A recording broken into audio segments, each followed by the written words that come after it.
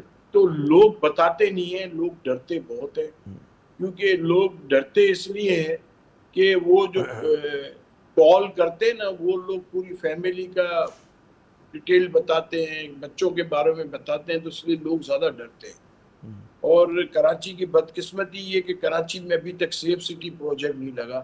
اگر کراچی میں safe city لگ جائے تو میں سمجھتا ہوں یہ مسئلہ 80% ختم ہو جائے گا. اور کراچی جیسے لاہور میں لگ گیا, لاہور میں کتنے برس ہو گئے لگے ہوئے سیف سٹی پروجیکٹ کو, اور کراچی میں کراچی تو پاکستان کا سوتیلا شہر ہے نا, چاہے فیڈرل گورنمنٹ ہو چاہے پروونشل گورنمنٹ ہو, صرف یہ کماؤ پت ہے, کما کے پورے ملک کو دیتا ہے, اکانومی کا انجن ہے. 56% ایکسپورٹ ہے, 67% ٹیکس ہے.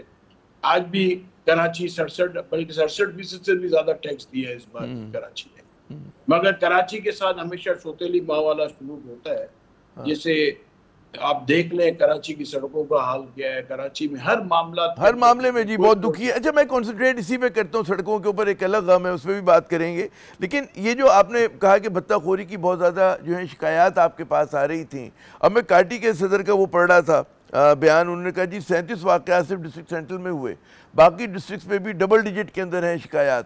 تو میں سوال دہراؤں گا اگر آپ کے پاس کوئی اعداد و شمار ہوں کہ کل کتنی 1.5 مہینے میں کتنی آپ کے پاس شکایات ہیں, 100, 150, 200. بتا دوں کہ کراچی کے اندر جو ہے لوگوں کے موبائل چھینتے ہیں نا, تو اس کا ایوریج 4 سے 5% لوگ پولیس رپورٹ کراتے ہیں. لوگ کراتے ہیں 100 موبائل چھینتے ہیں تو 5 جانے رپورٹ کراتے ہیں. تو آپ یہ سوچ لیں اگر 100 جانوں کو فون آئے ہیں تو 2 یا 3 جانوں نے آپ کو بتایا ہو. تو اس کا کوئی آپ حساب نہیں لگا سکتے. جو میں سمجھتا ہوں کہ لوگ بتاتے نہیں ہیں. اچھا, جس سے کہ لوگ ڈرتے بہت زیادہ خوف ہے. لوگوں کو ڈبل خوف یوں ہو جاتا ہے کہ لوگ بولتے ہیں پولیس میں جب جائیں گے تو پھر پولیس کے الگ معاملات شروع ہو گئے, پریشانی. تو لوگ جو ہے نا کہ ایک آدمی کو کہیں ایسا فیل ہوتا ہو کہ مجھے یہاں سے پروٹیکشن ملے گی اور میں یہاں جاؤں گا تو مجھے بہت سکون ہو جائے گا, تو آدمی ادھر جاتا ہے کمپلینٹ کرنے. جیسے مسجد میں آدمی جاتا ہے نماز پڑھنے تو اس کو وہاں سے سکون ملتا ہے نا, اور اللہ کا فرض بھی ادا کرتا ہے. مجھے ایک اور بات, کیونکہ وقت کم ہے, جو بڑا اہم سوال ہے کہ ماضی میں جب بھتہ خوری ہوتی تھی تو اس میں سیاسی جماعتوں کا بڑا کردار ہوتا تھا. ہمارے یہاں پولیٹیسائزیشن آف کرائم اور کرمنلائزیشن آف پولیٹکس ہو رہا تھا.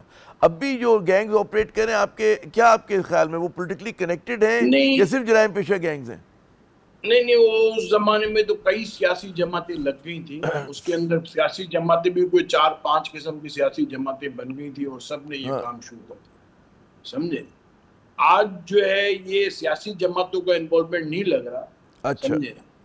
اور آج جو ہے یہ کچھ وہ لوگ ہیں جو پہلے کچھ گروپ تھے جو کراچی کے اندر رابریز کرتے تھے, سنیچنگ کرتے تھے اور ایکسٹورشن کرتے تھے, وہ لوگ اب کراچی سے باہر چلے گئے اور وہاں سے کر رہے ہیں. وہاں سے کریں. اچھا میں پڑھا تھا صوبائی وزیر داخلہ کے مطابق جو ہے کہ جی انہوں نے کہا لیاری میں گینگ وار ختم ہو گئی ہے. بھتہ خوری کے جو ہیں آدھے واقعات بقول ان کے وہ ذاتی اختلافات کا نتیجہ ہیں. تو کیا اس سے ان کا جو بیان, اس سے ہم یہ اشارہ سمجھیں کہ وہ آپ لوگوں کی شکایت پہ کان نہیں دھر رہے, وہ سمجھتے ہیں کہ بہت زیادہ آپ لوگ مبالغہ آرائی سے کام لے رہے ہیں, بلا وجہ شور مچا رہے ہیں؟ دیکھیں میں آپ کو ایک بات بتاؤں, میں نے تو کئی دفعہ یہ کہا ہے کہ کراچی کی ساری پولیس جو ہے نا اس کا ٹرانسفر کر دیا جائے لاہور کی پولیس کو یہاں لیا ہے, یا اس طرح اگر کوئی سسٹم بن جائے نا کہ ہر 6 مہینے میں یہ کام ہوتا رہے تو میں سمجھتا ہوں کہ معاملات کافی بہتر ہو جائیں گے. کیونکہ یہ یہاں پہ کئی جگہ پہ پولیس والے اور کئی جگہ پہ تھانے والے بھی تھانے کے لوگ بھی انوالو ہوتے ہیں ان معاملات میں. زیادہ مطلب سپرویژن کی ضرورت ہے. میرا آپ سے آخری سوال, حکومت سندھ کیا کرے مطلب اس معاملے کے لیے, کس طرح کے آپ لوگ اقدامات چاہتے ہیں کہ حکومت کر رہی ہو, صوبائی حکومت ہے یہاں کی یا پولیس جو ہے؟ دیکھیں ہماری تو گورنمنٹ سے ریکویسٹ ہے, ہم گورنمنٹ کے آگے ہاتھ جوڑتے ہیں کہ اللہ کے واسطے اس شہر کو بچا لو. یہ شہر ملک کی اکانومی کا انجن ہے اور اس میں جو ہے ہر کام سب سے پہلے ہونا چاہیے. سیف سٹی پروجیکٹ کراچی نے کب اناؤنس ہوا تھا اور آج تک نہیں ہوا.